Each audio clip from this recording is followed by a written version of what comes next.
Now, with those very concerns in mind, the government has hammered out an extra budget to better counter the economic consequences of the ongoing conflict in the Middle East. Our Moon Hye-ryeon has details. The government has approved a supplementary budget with the bulk of spending aimed at cushioning the economic shock from the escalating Middle East crisis, particularly surging global oil prices. Totaling 26.2 trillion won, around $17 billion. At the center of the plan is direct support to households grappling with higher energy costs. More than $3 billion has been set aside for cash handouts, with roughly 35.8 million people, or the bottom 70% of income earners, set to receive between $65 and $390 each, depending on their income and where they live. In parallel, the government is allocating more than $3 billion to ease energy-related expenses more broadly.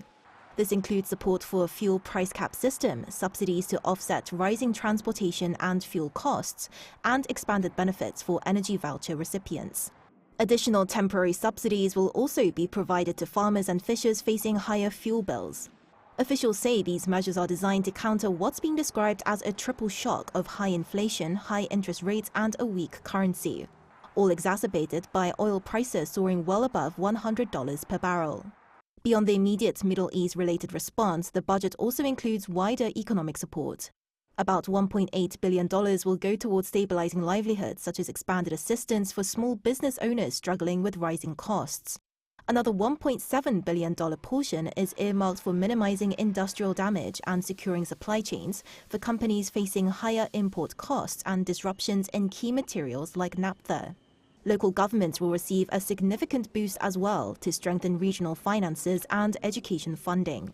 Additional investments include funding for cultural and creative industries, jobs for young people and startups, and support for renewable energy transitions. The government expects the extra spending to lift economic growth by 0.2 percentage points and says the budget will be financed without issuing new debt, using surplus tax revenue driven largely by a strong semiconductor sector.